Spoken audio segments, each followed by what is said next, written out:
Terima kasih Anda masih bersama kami dalam IDEX Session Closing. Ya, pemirsa, terkait dengan proyeksi pertumbuhan ekonomi Indonesia yang sudah diperkirakan terkontraksi baik oleh pemerintah ataupun sejumlah lembaga internasional. Bagaimana sebetulnya tanggapan dari ekonom terkait hal ini? Langsung saja kita ulas bersama dengan Bapak Fahrul Fulvian selaku Kepala Ekonom Trimegah Sekuritas. Selamat siang Pak Fahrul.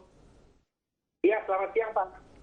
Ya, Pak Fahrul, ini melihat proyeksi yang sudah dikeluarkan oleh sejumlah lembaga internasional dan bahkan pemerintah sudah merevisi kembali. Kontraksi sepertinya cukup dalam di tahun ini. Anda sendiri melihatnya apakah sedemikian dalamnya atau justru memang melihat dari kondisi yang ada itu masih cukup wajar begitu?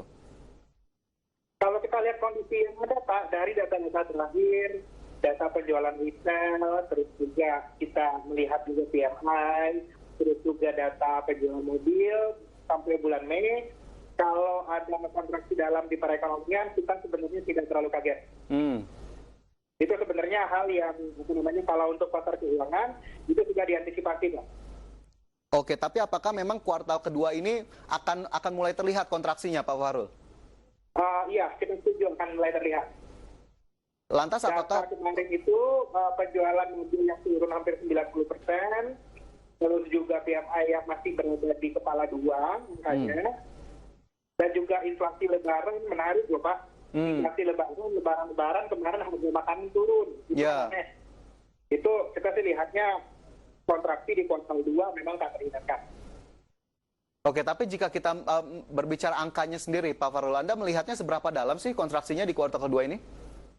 Saya sih melihat kontraksinya paling tidak di 3%, minus 3% year on year. Di 3%, itu akan berlanjut di kuartal-kuartal berikutnya atau di kuartal 1 ini saja yang diprediksi menjadi puncak dari kontraksi ekonomi kita? Saya melihatnya dengan adanya pembukaan ekonomi dan lain-lain, kita melihatnya itu kuartal kedua itu adalah penurunan ekonomi terdalam. Kuartal 3 seharusnya ada perbaikan. Tapi seberapa bagus perbaikan tersebut, itu akan sangat tergantung dengan kebijakan pemerintah tentang bagaimana penanganan recovery ekonomi. Nah, ini akhirnya apa yang bisa kita highlight, Pak Fahrul, dari apa yang bisa dilakukan pemerintah untuk mempercepat pemulihan ekonomi? Sebenarnya, kalau orientasi awalnya itu adalah pemulihan ekonomi yang cepat, hal yang seharusnya digenjot terlebih dahulu oleh pemerintah, selain mengembalikan confidence dari pebisnis, harusnya juga mengembalikan income masyarakat secara cepat. Insentif-insentif seperti meningkatkan jumlah bantuan langsung tunai itu sebagai hal yang paling favorable sebenarnya. Kalau memang ingin membuat ekonomi di kuartal 3 ini membaik dengan cepat.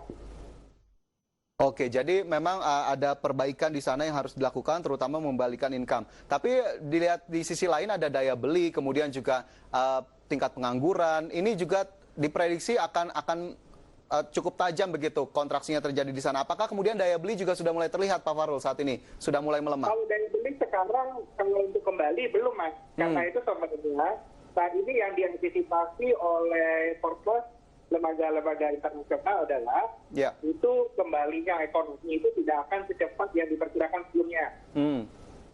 Nah, karena itu sebenarnya untuk mengantisipasi turunnya lebih dalam, kita melihat ada urgensi dari pemerintah untuk memberikan stimulus ekonomi yang besar. Stimulus ekonomi, oke.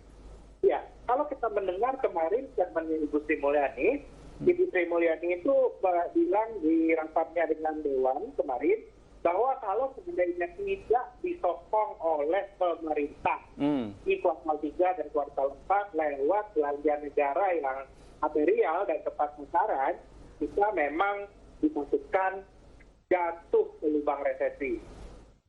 Oke, tapi kekhawatiran akan resesi ini sangat wajar atau tidak ini Pak Fahrul, mengingat kontraksi di kuartal kedua, jika memang dilanjutkan dengan kontraksi itu berarti resesi, begitu ya? Iya benar, karena secara teknis resesi itu berarti pertumbuhan ekonomi secara year on year negatif 2 kuartal berturut-turut. Anda melihat ke arah sana juga? Ada kemungkinan ke sana. Ada kemungkinan di sana, tapi sebenarnya pemerintah itu punya ruang untuk memperingan terjadinya hal-hal seperti itu. Oke. Karena begini Mas, sampai bulan Mei kemarin, defisit anggaran APBN itu hanya sekitar 1,1% daripada GDP. Cukup baik atau tidak itu? Lebih rendah daripada target baru yang digadang-gadangkan oleh pemerintah yang diceritakan mana-mana sebesar kalau saya tidak salah sekitar 6,3 sampai 6,4% daripada GDP. Ya. Jadinya kalau kita melihat pemerintah pastinya itu akan melakukan melaksanakan APBN-nya dan juga mencapai target defisit seperti yang dikomunikasikan kemarin, harusnya di kuartal 3 kita bisa melihat ada perbaikan ekonomi. Oke, jadi di kuartal ketiga nanti kita harapkan... Tapi sekali lagi ini juga sangat tergantung bagaimana eksekusinya, Mas. Tadi dalam tadi yang akan sama-sama kita lihat di kuartal 3 dan kuartal 4. Oke, lantas terakhir Pak Farul, singkat saja, apa kemudian yang mungkin bisa kita sarankan kepada pemerintah untuk dipercepat agar efektivitasnya juga terlihat dalam waktu dekat juga ini? Kalau memang fokusnya itu untuk mengembalikan ekonomi, saya sih menyarankan tahun ini direct cash transfer seperti yang kemarin itu ada pemberian santunan sebesar 600.000 per kepala keluarga. Dan juga hal-hal yang membantu masyarakat mendapatkan kebutuhan pokok itu yang dipercepat. Pengembaliannya, stimulusnya. Dan juga stimulusnya kalau kita lagi di perusahaan mungkin harus ada diberikan sebuah solusi di mana perusahaan-perusahaan yang mau meng-hire pekerja baru lebih banyak dari seharusnya itu harusnya diberikan keringanan-keringanan lainnya. Kira-kira seperti itu, Pak. Oke, baik. Jadi jika saya bisa ulang, realisasi untuk stimulus atau insentif dipercepat, kemudian juga kepada pelaku usaha juga agar siogianya segera diberikan agar nanti terlihat begitu ya efektivitasnya. Pak Farul, terima kasih banyak sudah bergabung bersama kami siang hari ini. Sukses selalu. Ya, pemirsa, IDX Precision Closing akan segera kembali usai jeda berikut ini. Tetaplah bersama kami.